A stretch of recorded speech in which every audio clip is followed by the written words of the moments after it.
Бүгдээрээ сайн байцгаана уу? Энэ удаагийн цуврал подкастаараа өсвөрнөөс нь тулгамддаг сэтгэл зүйн асуудлууд болон амиоролох үеийн сэтгэл зүй үүнтэй холбогдох студийн талаар сэтгэл зүйч сайн зайчтайгаа ярилцахад бид бүхэн бэлэн болоод байна. Хувийн өрмөц зан төлөв гэж байгаа штэ тий. Альва нэг зүйлийг хурдан тогтоодог ч юм уу. Залхуу мөртлөө нэг босоод хийхээр шууруулдаг тий. Аль эсвэл одоо ямар нэг байдлаар өөрийн чинь нэг юм давуу онцлог талууд гэж байна штэ. Ядаж темпераментаа мэдчих. За тэгээ тэрнээс гадна сэтгэл зүйн юм хувийн бусад өрмөц онцлогууд, зан арашингийн онцлог, бие хүний төлөвүүд ямар байна вэ гэдгээ эхлээ мэдчих. Хувийн зам төлөв. Гэхдээ 6 биш шүү за.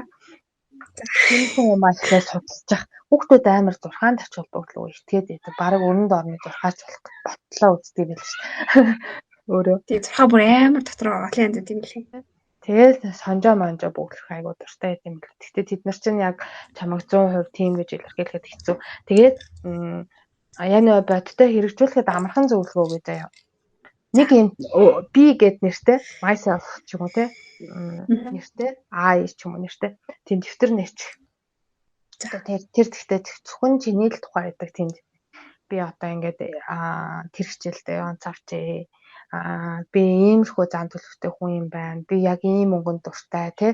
Би ийм хоол идэх дуртай. Би ийм төрлийн хувцас өмсөх дуртай. Нэг юм дурсгалын дэвтэргээ хүүхдэд амжуулдаг штэ. Чи юу дуртай вэ? Чиний одоо тий краш чи хин бэ энэ төргээд асуудаг шиг жоохон бахад амир хөрхөн. Тий. Тэрэн шиг тийм дэвтэр өөртөө гаргаад өөрийнхөө тухай мэдээллүүдээ ингээд интернетээс одоо тий сэтгэл зүйн судалгаанууд тий тестүүдээ энэ төр бөглөөд тэрийг ингээд өглөөд яваатай. Ингүүд тэн дээрээс тийштэй хамгийн олон удаа давтагдж байгаа чамд одоо байдаг зан төлөвийг гаргаж ир. Одоо нямбай хүмж гэдэг юм уу тий аль эсвэл төргөн сэтгэлгээтэй хүмж гэдэг юм. Тэгвэл яг тийм одоо ур чадвар шаардсан мэрэгжлийн жагсаалтыг бол Google дээр Google гэдэг их багш байгаа шүү дээ тий. Google их багшаас ажил мэргэжлийн жагсаалт гэд бичээд хайнгуут шууд гараад байна. Тэн дотор баг одоо ойролцоогоор нэг 2-3 мянгаад төгрөгийн ажил мэргэжил байна гэж үзэж байгаа. Тэгээ тэрнээс ингээд харж агаад өөртөө тохирох одоо тий энэ ч дайггүй юм уу гэж бодож байгаагаа шууд доогоор нь зураад яваад байна. Доогоор нь зураад яваад байна. Тэгэхээр аяндаа чи юу яа? Дэвтэртэй мэргэжлийнхаа жагсаалтаа олчихно. Тэнгүүтээ тэр дотроос үзмжээрээ сонгох нь шүү дээ тий. Хамгийн дайггүй нь юу гэж болох вэ? Алийн арай би хийж бармаар юм шиг байна гэдгээ хааж эхлээд үзэх хэрэгтэй. Хоёр дахь нэг арга байгаа. Тэр нь болохоор юу вэ гэхээр за да 12 дугаар анги хүртэл нийтдээ нэг хүн нэг 30 гаруй төрлийн хичээл үздэг юм байна л да. 30 нийтэн төрлийн хичээл ихтэл гэхэд шүү дээ тий. Тэнгүүтээ одоо яг үзэж байгаа хичээлүүдээ одоо нийгмийн ухаан ч гэдэг юм уу байгалийн ухаан тийм хичээлүүдийнхаа дэвтрийг гаргаад уншаад үз. Одоо эхнээс нь дуустал ингээ эргүүлээл бүгдийг нэг хүртэл уншихгүй шүү дээ тий.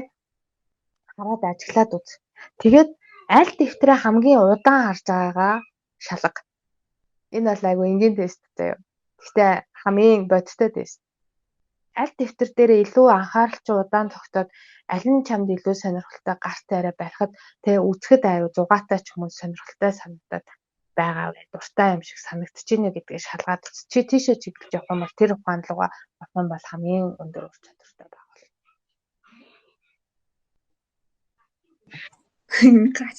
Наач амар сонирхолтой юм биш. Хэдэж бодож байгаа юм. Нэрэгтэй угаасаа яалтчгүй дуртай хичээлээ амар ингээл энэ чинь нэрээ юу юм уу лээ гэж бодхол юм байна л да тий. Би тэр бас айгүй хичээлүүд эргэж хардаг шүү дээ. Тэгэхээр яг нэг одоо нөгөө нэг юм руу хит тууширч чиглээгүй байна гэдэг чинь би универсал байна гэсэн үг шүү дээ бас.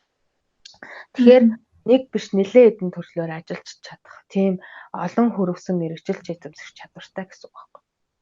Одоо ингээл байскал тооны ухаан шаардал байцсан харилцааны ухаан шаардал тэгснэ яагаад ч орчуулга хийх хэрэгтэй болж байна. Оройн DJ хийсэн явж байдаг те. Тийм хөнгөлөг байхгүй юу. Тэгэхээр тийм универсал байж чадна гэх юм бол одоо жишээ нь аялал жуулчлалын одоо турист авдаг жуулчлалын компанид ажиллах ч байдаг юм уу те.